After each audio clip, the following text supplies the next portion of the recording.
안녕하십니까, 변화국어입니다. 오늘 2025학년도 수능특강 문화 고전산문 적용학습의 5번째 작품 조웅전 작품 공부해 보도록 하겠습니다.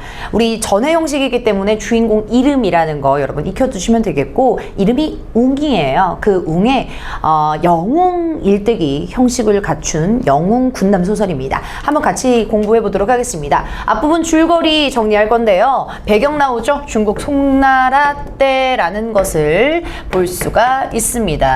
우리 공간적인 배경, 시대적인 배경 모두 다 나오겠고요. 충신 조승상이 이두병의 참소로 죽는다 이렇게 나오기 때문에 우리 전형적인 우리 선한 인물, 그러니까 우리 주동 인물과 반동 인물, 적대적인 관계가 형성이 되죠. 자, 그래서 우리 충신 그리고 간신 이렇게 적대적인 관계를 우리 앞부분 줄거리에서 확인할 수가 있는데요. 그러니까 두 인물 한번 체크하도록 하겠습니다. 조승상, 이두병.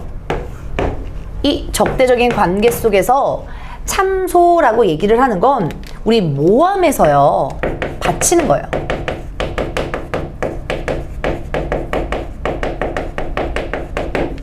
모함해서 바치는 거야. 윗사람한테 일러 바치는 거야. 그러니까는 말 그대로 왕에게 모함을 하는 거죠. 그러니까 왕에게 우리 충신을 잘못되게 말을 전달을 해주는 거죠. 자, 그래서 우리 조승상이 음독 자살을 하게 돼요. 너무 절망한 나머지. 자, 그런데 자식들과 아내가 있겠죠. 후에 문제가 죽고 바로 이 중국 황제요. 이 죽고요. 간신 이두병이 어린 태자의 왕위를 찬탈하자 조승상의 아들인 조웅이 나옵니다. 주인공이요. 어머니와 함께 도망을 쳐서 고난을 겪던 중 어머니를 한 절에 모십니다. 자, 일단 끊어줄게요. 이 음독 자살로 모함으로 우리 이두병에게 죽임을 당한 우리 조승상의 아들이 바로 주인공 조웅입니다. 그러니까 개인적인 원망들이 있겠죠. 아버지에 대한 문제는 바로 조웅의 개인적 문제가 되겠습니다.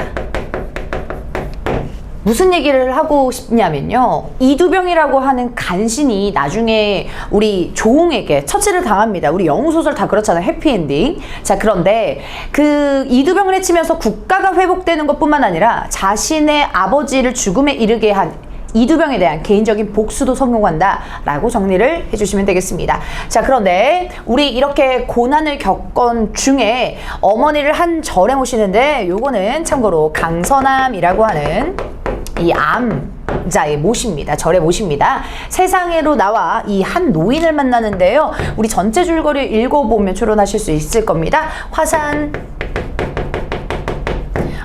이 대사라고 불리는, 화산도사라고 불리는 이런 노인을 한번 만나봅니다. 그 장면이 수능특강에 수록되어 있는데, 우리 정시 수능을 준비하시고 또 멀리 보시는 분들은 이 고전소설의 다른 파트가 반영이 되기 때문에 우리 수능 공부하시는 분들은 앞부분 혹은 뒷부분의 줄거리 꼭 기억을 해 주셔야 되겠습니다. 자, 그래서 우리 전체 꼼꼼하게 좀 체크를 해봤고요. 자, 본격적으로 수능특강 본문에 실려있는 부분 공부해 보도록 하겠습니다. 그대 이름이 웅이냐라고 얘기합니다. 그래서 그 한 노인이 얘기를 하겠죠. 자, 그래서 대왈이라고 해서 대답을 합니다. 누가 대답해요? 웅이가 대답을 하겠죠. 한 번만 쓸게요. 웅이 옵거니와 네, 웅 맞아요. 존공은 어찌 소자의 이름을 하시나이까? 라고 얘기합니다. 이때의 존공은요, 높은 지위를 가진 사람을 높여서 이르는 말입니다. 그래서 뭐 어떻게 아세요? 라고 지금 깜놀하고 있는 거죠.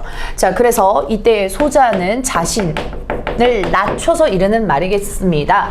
자, 그러니까 두 인물이 나왔는데 정보가 비대칭적이죠. 한 사람은 정보를 다 알고 있어요. 어떤 사람이요? 노인은 오는 것도 알고 있고요. 이름도 알고 있습니다. 자, 근데 웅은 그 사실을 전혀 몰라요. 이 노인의 정체를 누군지 모르고 있습니다. 자, 그러니까 이 노인은요, 굉장히 미리 알고 있는, 즉 웅이 올 것이라는 걸 알고 있는 초월적 존재가 되겠습니다. 이미 웅의 이름을 알고 있다.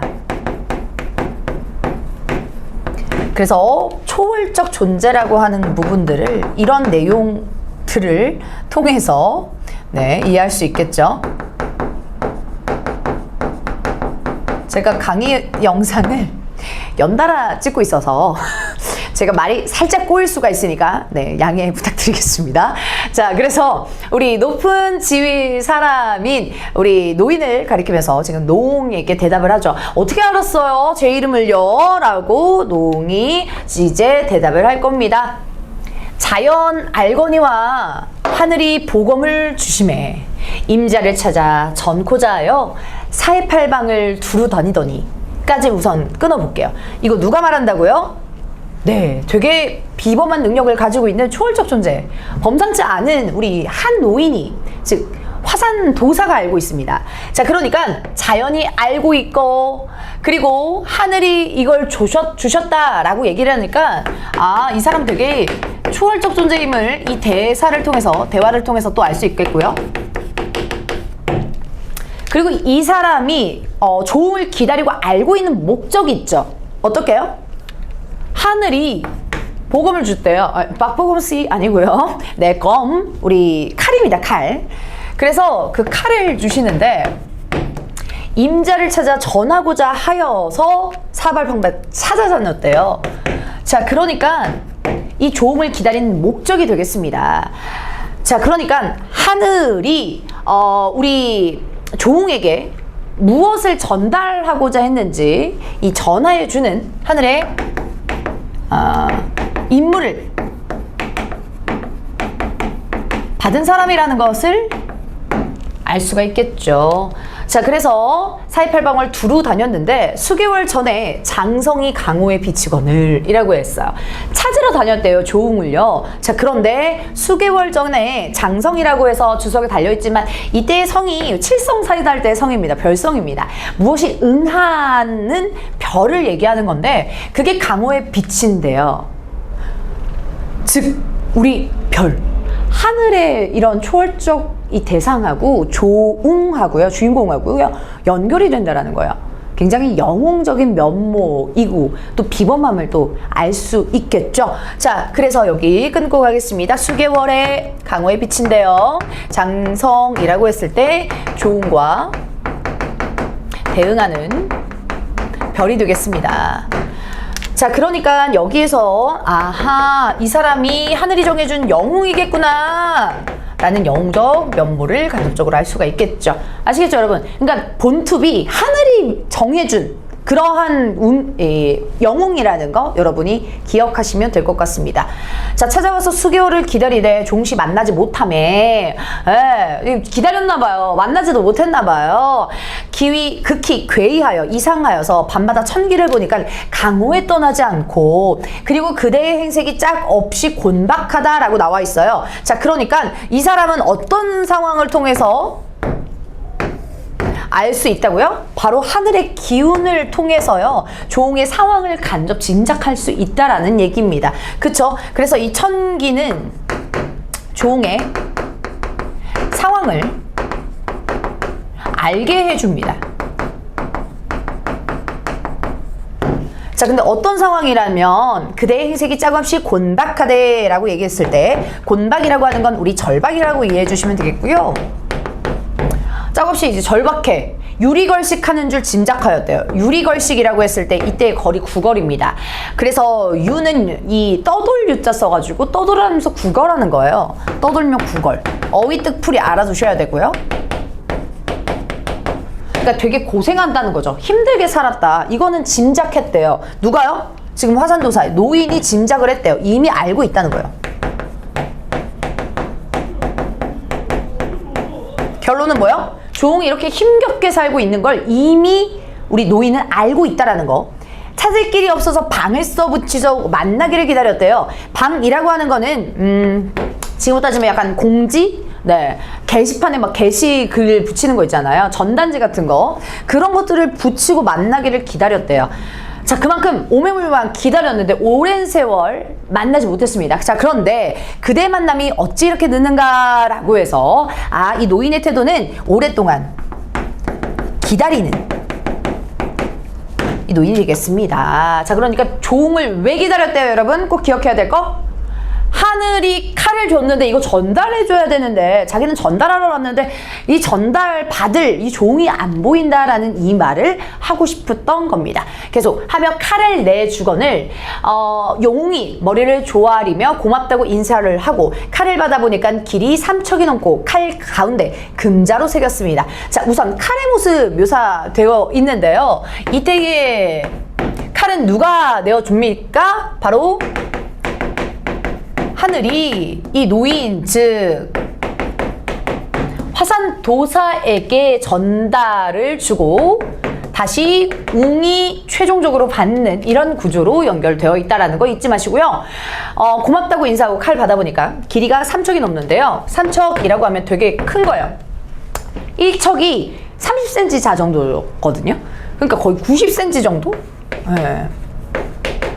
뭐 이 수치까지 외우지는 않으셔도 되고 그만 어마어마 되게 장검이다라는 거 알고 계시면 되겠고 칼 가운데 금자예요. 여러분 금박 아시죠? 예, 금으로 쓴 글자로 새겼는데 조웅검이라고 했대요. 어머나, 아니 조웅을 만나기도 전에 이 검 앞에 이 검에 조웅검 이렇게 해가지고 그래서 내가 만나기도 전에 내 이름이 이렇게 써 있는 거예요. 너무 놀라겠죠. 그만큼 뭐예요? 하늘이 이미 웅의 비범을 알고 즉 그 영웅을 부여했다. 즉 영웅적 면모가 더 두드러지는 부분이겠습니다.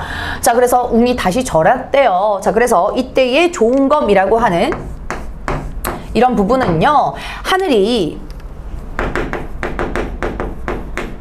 이런 이 영웅을 이 면모를 부여했다라고 볼 수가 있겠습니다. 그러니까 이미 정해져 있다고요. 그쵸? 자, 그래서 다시 저라고 말합니다. 귀중한 보검, 이 큰 칼을 거저주시니까 은혜 백골난망이라 어찌 갚사옵니까? 라고 해요. 백골난망은 여러분 뼈에 사무쳐서 잊지 못한다라는 거예요. 쉽게 말하면 은혜를 잊지 못합니다. 어찌 갚아요? 하면서 감사함을 얘기하고 있죠. 고마움. 땡큐! 이렇게 얘기하고 있네요. 노웅이 계속 이어서 갑니다. 그대의 보배라 그대의 보물이다. 나는 전할 따름이니 어찌 은혜라 하리오 라고 얘기합니까? 자, 그러니까 여기에서요. 우리 이 노웅의 역할이 대놓고 이 대화 속에서 드러나고 있습니다. 나는 전할 따름이니 밑줄 쳐주시고 자, 우리 조웅에게 어려운 처지인 힘들게 살고 있는 조웅에게 도움을 주고 있나요? 이 노인은? 네, 도움을 주고 있죠. 왜요? 찾아서 검을 줬으니까요.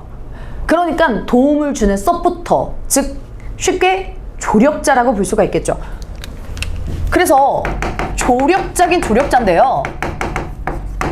하늘에 이 물건을, 하늘이 주신 물건을 이렇게 전달만 하는, 그래서 하늘의 뜻을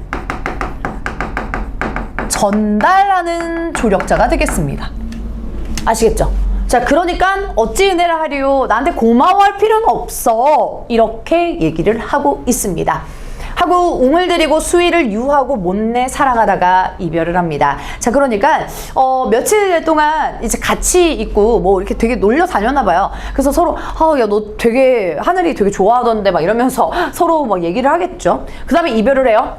훌훌하거니와 그대 갈 길이 바쁘니까 부디 힘써 대명을 이루게 하라 하면서 아쉬웠지만 너 할 일 많고 바쁘니까 너 큰 운명, 큰일 이뤄라 라고 응원, 막 파이팅 이걸 하고 있네요. 자, 그래서 큰 뜻을 이루게 하리라 라고 얘기를 합니다. 큰 뜻은 우리 간신을 처벌하고 국가를 회복하는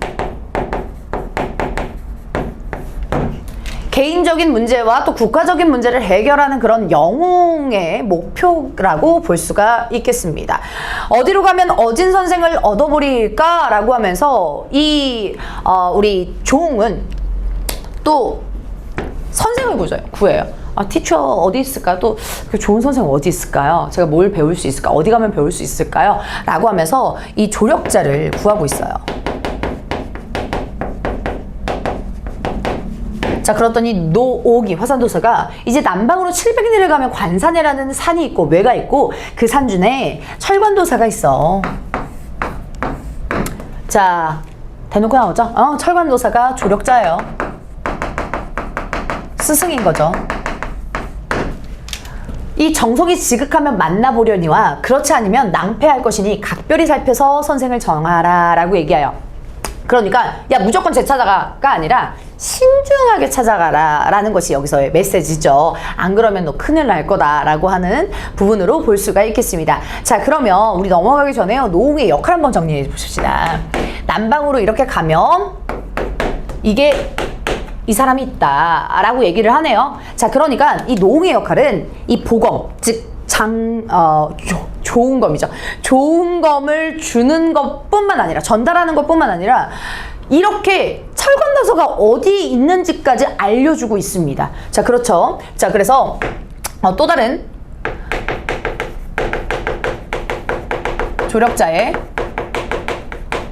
행방을 알려주는 거예요.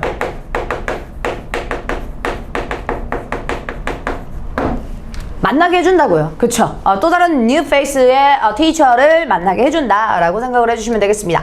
가볼게요. 중략 부분 이후에요. 철관도사를 찾아가는 길이 되겠죠. 가볼게요.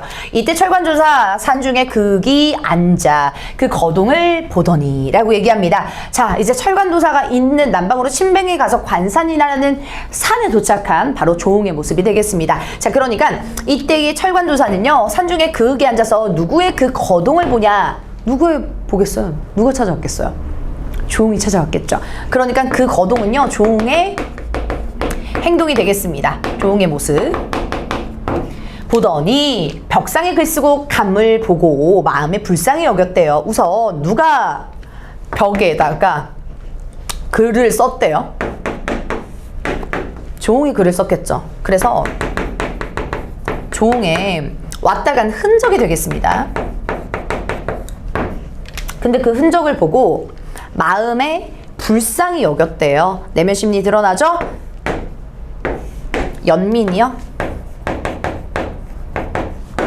그래서 급하게 내려와서 궁금하겠죠. 벽에 무슨 글을 썼나 하면서 그 글에 하였으되 이렇게 한자로 적힌 한시가 보입니다. 자, 근데 괄호 안에 한자는 뭐 다 자세히 뭐 볼 필요는 없고요.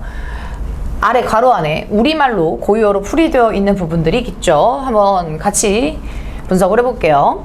10년을 지내온 나그네가 만리 밖에서 찾아보도다. 누굴 찾겠어요? 그 한 노인이 알려준 바로 천관도사를 막 찾겠죠. 그러니까 여기에서의 비는 10년을 지내온 나그네는 누구를 의미하겠습니까? 바로 맞습니다. 조웅 자신이겠죠. 그래서 만리 밖에서, 즉 먼 걸음을 했다라는 것도 보이고요. 찾아봅니다. 누굴요? 이 도사를 찾아보고 있어요. 흐린 연못에 용이 있어 날아오르거늘 이 정성이 도라하지 않는구나. 자, 먼저 이 정성이라고 하는 건 앞부분에서 나왔던 이 뭐요? 철관 도사를 찾는 일.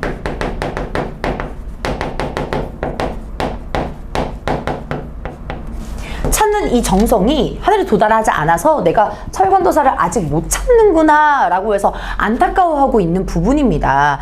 자, 그래서 여기에서의 정서는 안타까움 보여주는데요.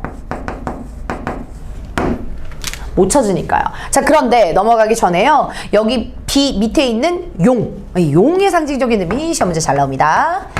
흐린 연못에 용이 있어서 날아오르는데요. 자, 그래서 용이 날아올라서 이 정성을 도달하지 않는다라는 것을 한다니까 이 정성은 과연 그 용이 준 그 정성이 되겠거든요.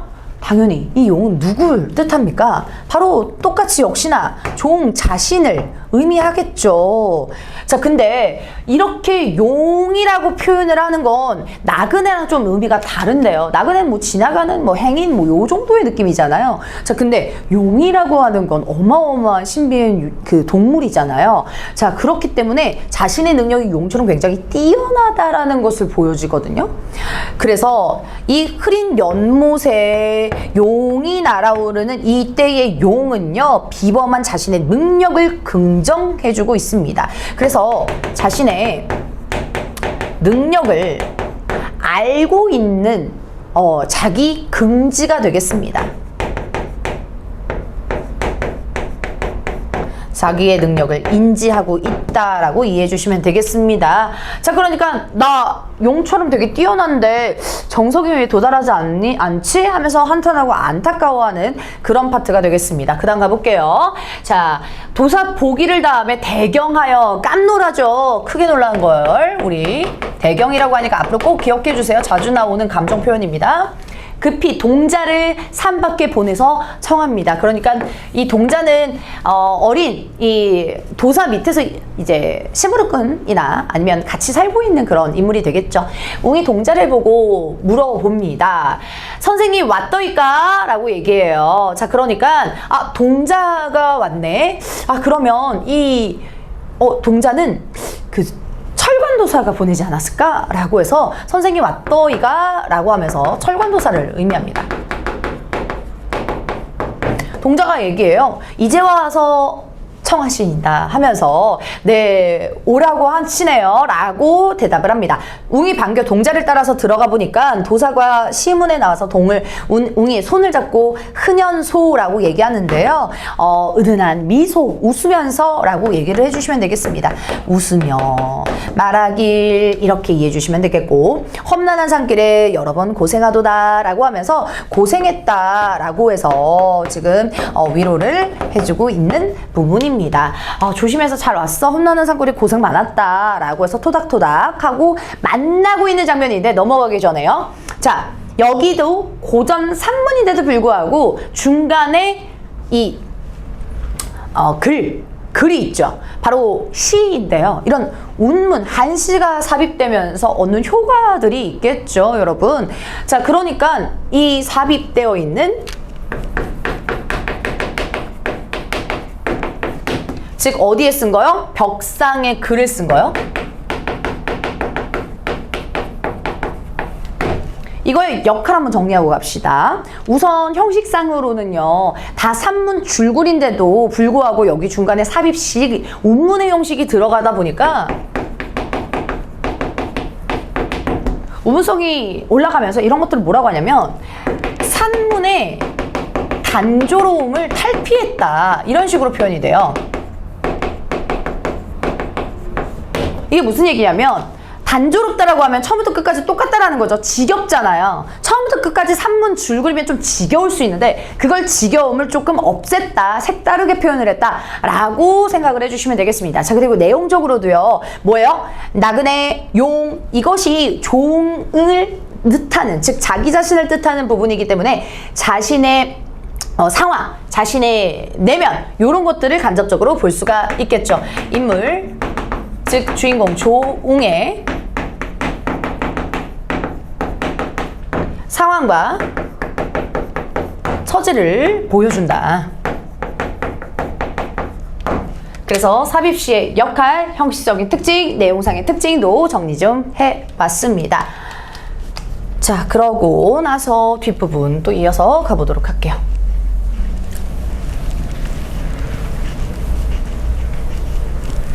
자, 보겠습니다. 하고 동자로 하여금 석반을 제청하여 주거늘 이라고 했는데, 이때 석반은 우리 석식 드시죠? 네.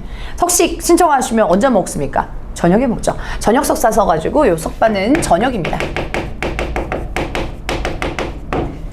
동자로 하여금 저녁밥을 재촉하여 주거늘 하면서 야, 밥 차려 하면서 굉장히 챙겨주고 있는 부분이겠죠. 자, 그래서 요 부분은 조웅을 대접을 해줍니다. 웅이 먹은 후에 치사왈 감사합니다 라고 해서 치사하는 거예요. 여러 날 줄인 창자에 굉장히 굶었나 봐요. 여러 날 굶주린 창자라고 해가지고요. 배고팠던.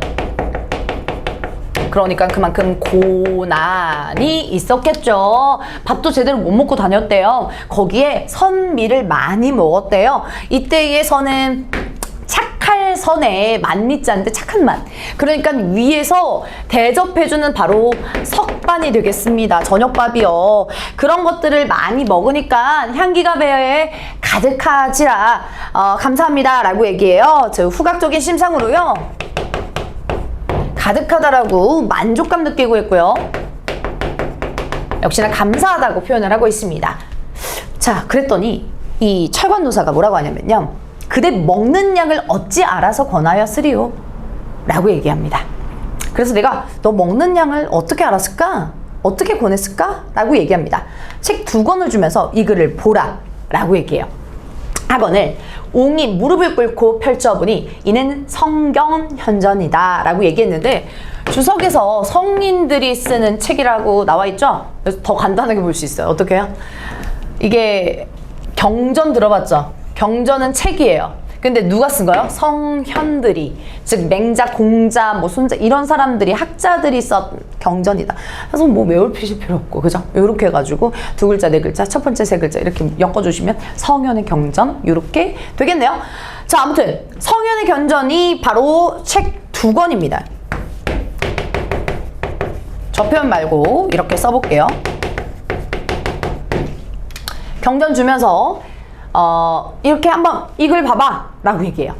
다 본 후에 다른 책을 청하니 다른 책 없어요? 이렇게 요청해요. 조웅이. 도사가 웃고 육도삼약을 주기에 육도삼약은 주석에도 나와 있지만 이 중국의 병석, 그러니까 어떻게 싸움 잘하냐 이런 것들을 얘기해 주는 겁니다. 을 주기에 받아가지고 큰 소리로 읽으니 도사가 더욱 기특히 여겨 천문도를 한 건 주건을 받아보니 기묘한 법이 또 많은지라 라고 얘기하고 있어요. 이 천문도는 또 뭐가 들어가 있대요? 이 기묘한 법이 들어가 있대요. 뭐 도법이라든지 도술 같은 것들이 많이 들어가겠죠. 도사에 가르치는 술법을 배우니까 의사 광한을 하고 눈앞의 일을 모를 것이 없더라 라고 얘기합니다. 자, 그러니까 의사가 즉 생각, 뜻과 생각이 광활하고 식견이 넓어진다라는 얘기예요. 그리고 눈앞의 일을 모를 것이 없더라 라고 해서 비범한 능력을 획득을 합니다. 자, 여기 부분 서술상의 특징이나 내용상의 부분들도 잘 나오고 있는지 정리 한번 해보도록 하겠습니다. 웅이부터요. 지금 나와 있는 모를 것이 없더라. 다시 한번 묶어주시고 여기 부분이 왜 중요하냐면요. 잘 보세요. 그런 거예요. 지금 조웅한테 되게 어려운 책을 준 거예요. 근데 되게 중요한 책. 그러니까 여러분 따지면 이제 뭐 고3 친구들한테 막 대학 교수님들이 보는 전공 서적을 막 준다고 쳐요. 자, 근데 걔가 퀘스트 하나 깨고요. 퀘스트 2개 깨고요. 퀘스트 3개 깨고요. 막 주는 족족 막 다 해요. 그러니까 어떻게 해요? 되게 똑똑하다 얘. 되게 비범하다라고 느끼실 수가 있겠죠. 그래서 여기 부분은 조웅의 비범한 능력을 또 보여주고요.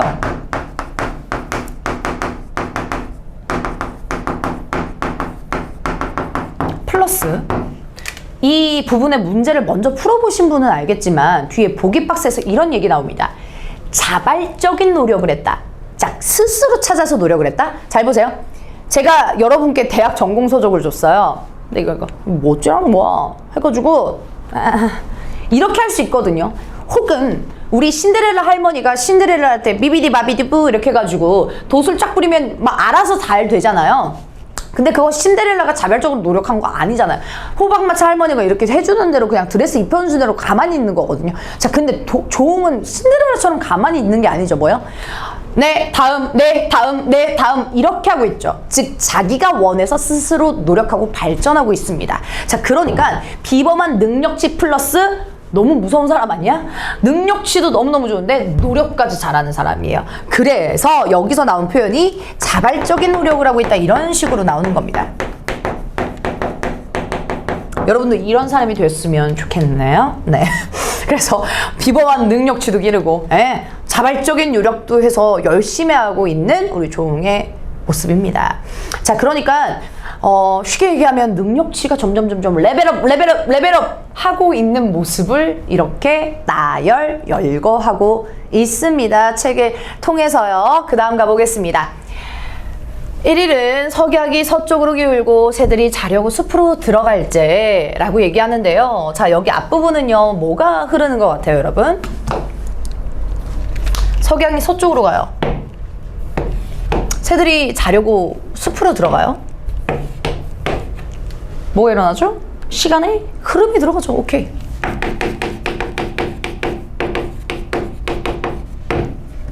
자, 그런데 그때 밤이 어두워졌죠? 해가 졌죠?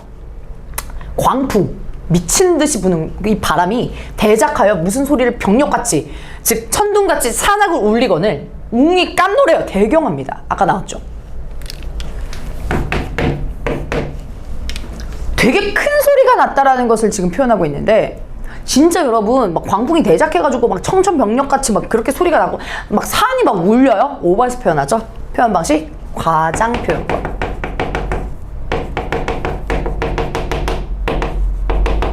이걸 통해서 소리가 굉장히 크다라는 것을 강조하고 있습니다.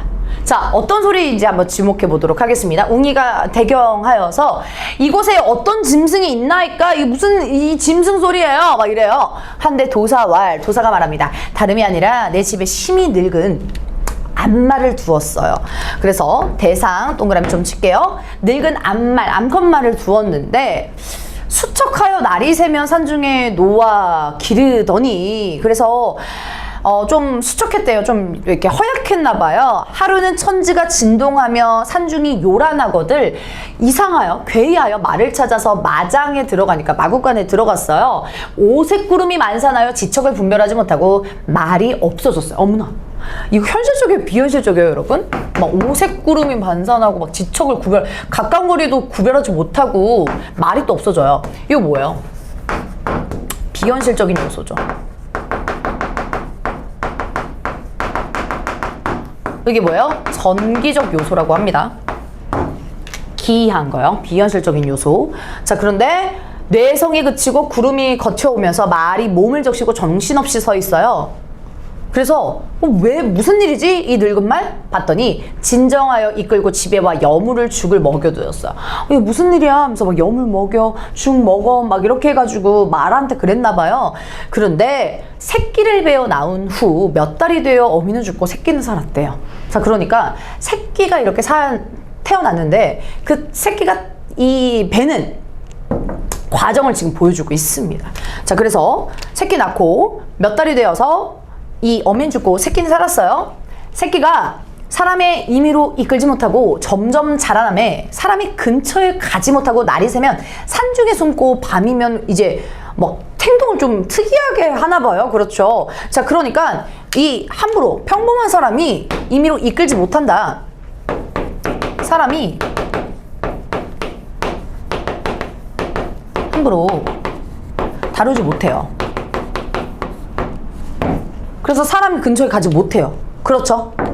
그러니까 새끼 말을 잘 다루지 못한대요. 자, 그런데 산중에 숨고 밤이면 구유 아래 자고 새벽바람에 고함 치고 가니 사람 상할까 염려라. 자, 그러니까 저 아까 막 천지가 진동하는 과장표현법 쓴 그 소리에, 큰 소리의 주인공이 누군 거예요? 그냥 새끼 말인 거죠. 새끼 말.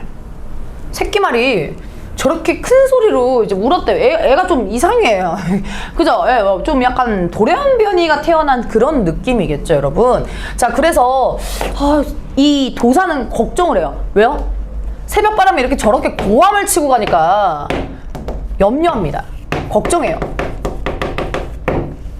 사람 상할까? 사람 다칠까봐. 저렇게 미쳐 날뛰는데 저 사람 다치게 하는 거 아니야? 뭐 이런 식으로 해서 지금 걱정하고 염려를 하고 있는 거죠. 자, 학원을 웅이 다시 보니 높고 높은 층암전력으로 나는 듯이 오르고 내리기는 비호라도 당치 못할러라 라고 얘기합니다. 자, 그러니까 웅이가요 무엇을 다시 보는 거예요? 요 대상 중요합니다. 무엇을 다시 봐요? 새끼 말이요. 망가지겠죠. 네, 그래서 다시 보니까 높은 층한 절벽으로요.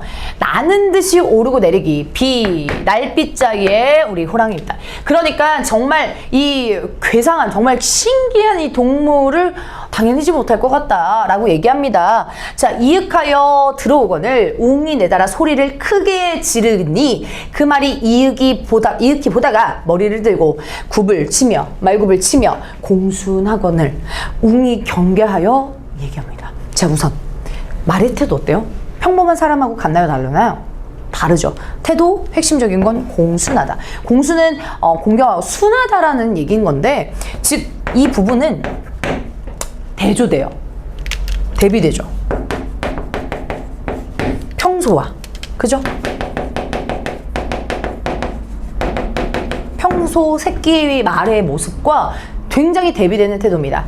그래서 웅이 경계에서 얘기해요. 말이 사람과 마찬가지라 임자를 모르나? 라고 얘기합니다. 그래서 야, 너 내가 주인인 거 몰라? 임자가 주인이니까. 내가 임자인 거 몰라? 했더니 그 말이 고개를 들고 냄새를 맡으며 꼬리를 치며 반기는 듯한데요. 어머나 세상에. 강아지 아니야, 강아지? 그지? 근데 되게 남들이 다루지 못하는 그런 말을 쉽게 다루고 있어요. 그리고 말 자체는 주인인 듯 행동해요. 누가 주인인 듯? 네, 헷갈릴 수 있으니까 쓸게요. 조웅이 주인인 듯 행동을 하고 있습니다. 자, 그래서 웅이 크게 기뻐서 목을 안고 굴레를 갖추어서 마구간에 메고 도사에게 요청합니다. 말해요. 이 말의 값을 은인홍컨대 얼마나 해요? 제가 얘 픽할게요. 막 이렇게 얘를 입양할게요. 막 이런 식으로 하는 거예요. 그래서 얼마예요? 막 이렇게 물어보고 있습니다. 그 전에요, 우리 여기에서부터 또 영웅적 면모를 확인할 수가 있겠죠. 어떻게 해요? 평소 같으면 심지어 도사도 컨트롤 못하던 그런 새끼 말을 한 번에 제압을 해요. 소리를 크게 지르니까 그 말이 이렇게 공순하기 때문에 이러한 부분들은 넘어가기 전에요, 체크를 하고요. 이 부분은 영웅적 면모가 확인되는 부분이다 라고 체크를 해주시면 되겠습니다.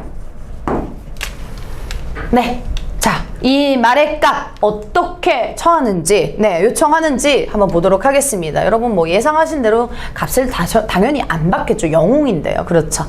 마지막 화면인데요.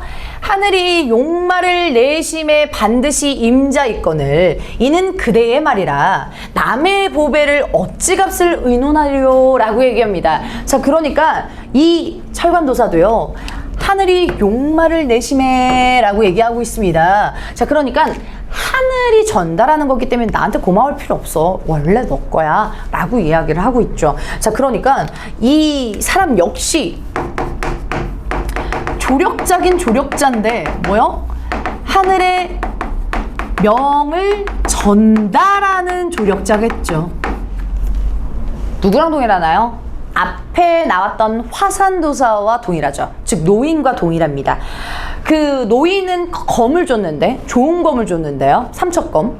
근데 이 사람은, 철관도사는 용말을 조웅에게 줍니다. 서포터들이 정말 많습니다. 자, 그래서 반드시 주인이 있거늘 이대는 그대의 말이라 남의 보배 뭐예요? 용마요. 용 같은 말이겠죠. 뭐 그 유니콘 아닐까요? 예.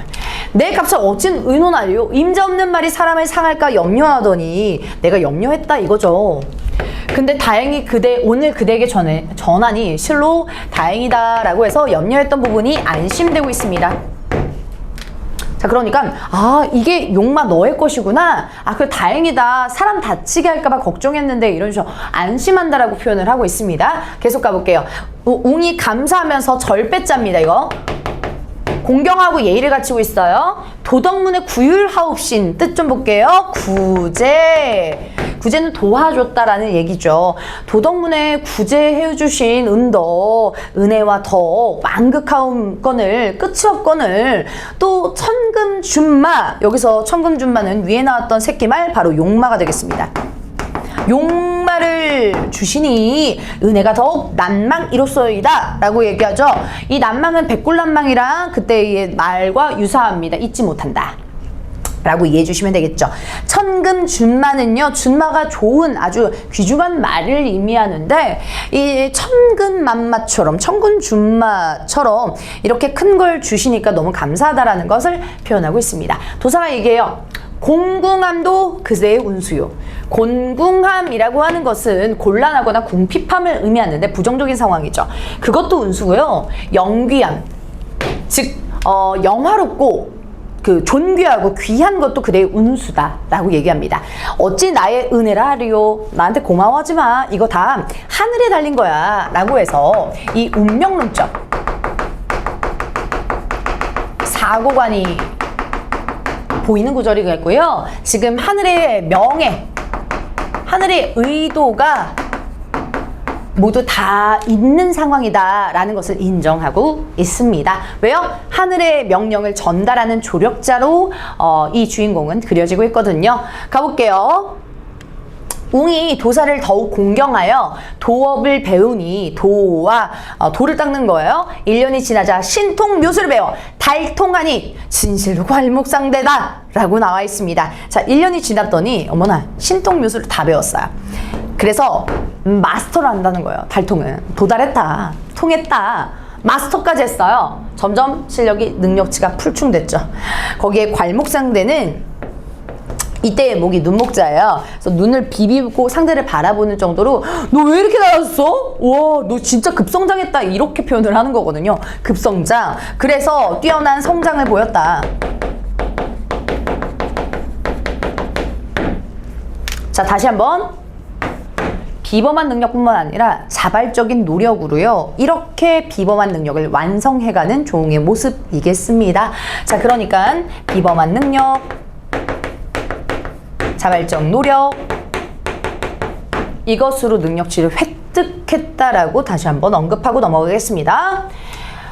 자, 이 작품 역시 뭐 이렇게 세세하게 알 필요는 없지만 그렇다고 너무 아예 무슨 뜻인지도 전혀 모르면 안 돼요. 그래서 성경 현전은 제가 아까 말씀드린 것처럼 성현의 경전이다. 장성은 칠성사이다. 네, 별이다. 라고 생각을 해주시면 되겠고 육도삼역도 하나의 책 이름이다. 라고 생각을 해주시면 되겠습니다.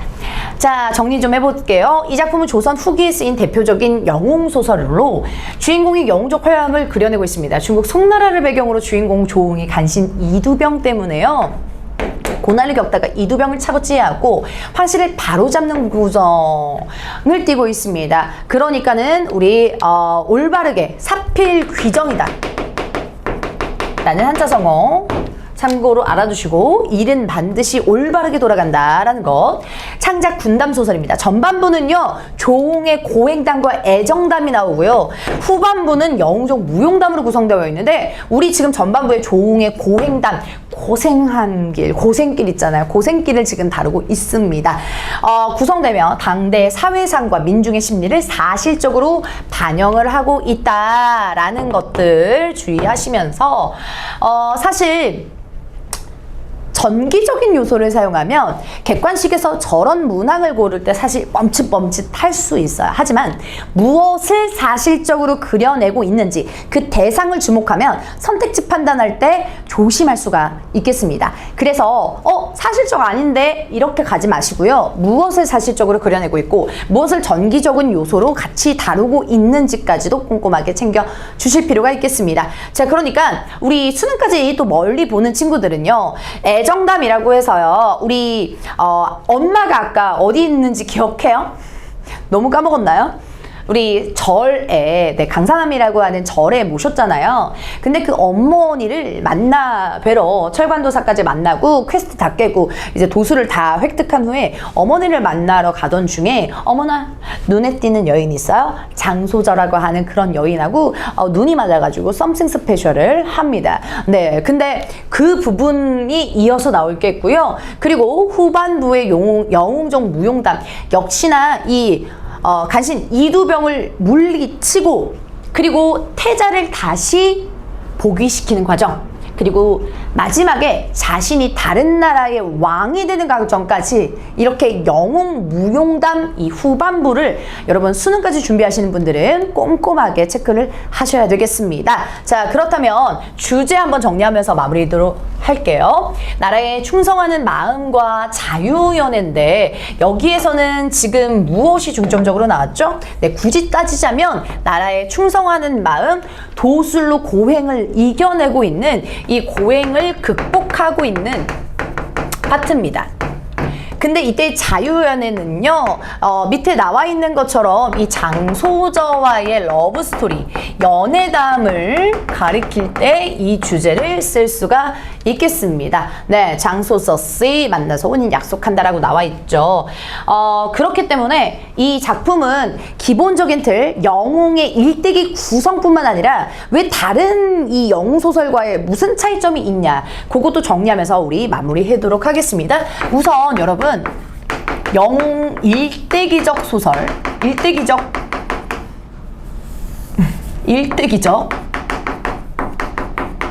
구조를 한번 정리를 해보도록 할게요. 좀 길게 쓸게요. 첫 번째는 우선 혈통 자체가요, 그냥 평범한 노비의 집안이나 뭐 평민의 집에서 나오는 게 아니라 고귀하게 양반이거나 하나의 뭐 재상의 집안에서 태어나거나 뭐 이러거든요. 그래서 고귀한 혈통이라고 볼 수가 있어요. 근데 두 번째는 얘가 그냥 태어나지도 않아요. 막 태몽을 신기한 걸 꾼다던가 아니면은 막 비나이다 하늘에서 비도 그들으니까 막 태어나거나 그런 부분들이 있거든요. 영웅 일대기적 다른 소설 같은 경우는. 그래서 비범한 출생,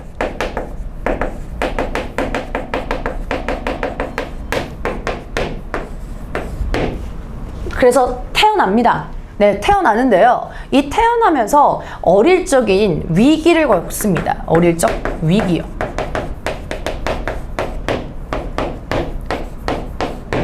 그리고 그것을 도와주는 서포터, 조력자의 도움이 나옵니다.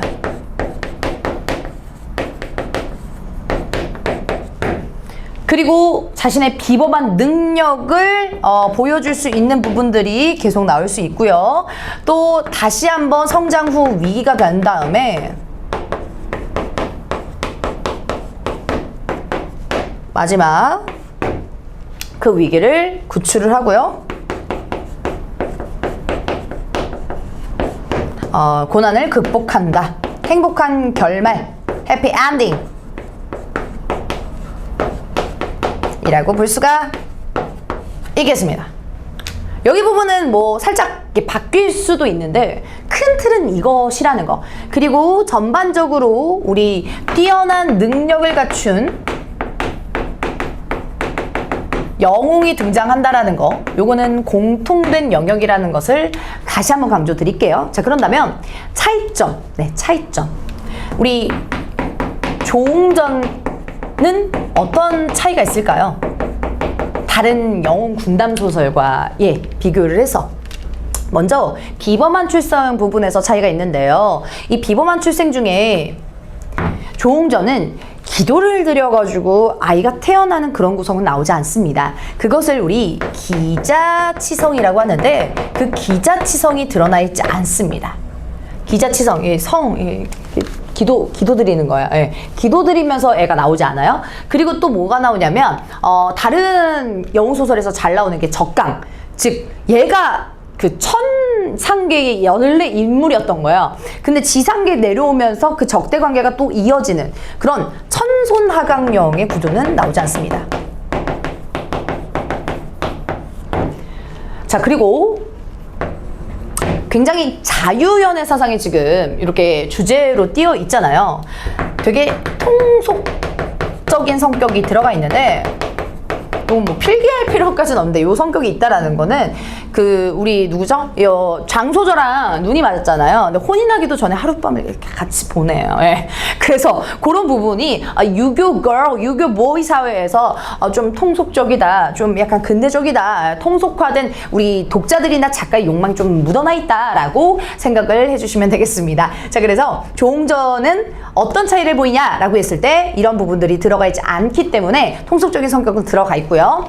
그래서 외부 지문이랑 같이 엮었을 때, 수능특강 지문 외에 외부 지문이랑 같이 엮었을 때 이런 것들 조심하시면서 문제풀이 하시면 되겠습니다. 오늘 강의, 조웅전 강의는 여기까지고요. 네, 철저히 복습하시면서 저는 다음 강의에서 뵙도록 하겠습니다. 고맙습니다.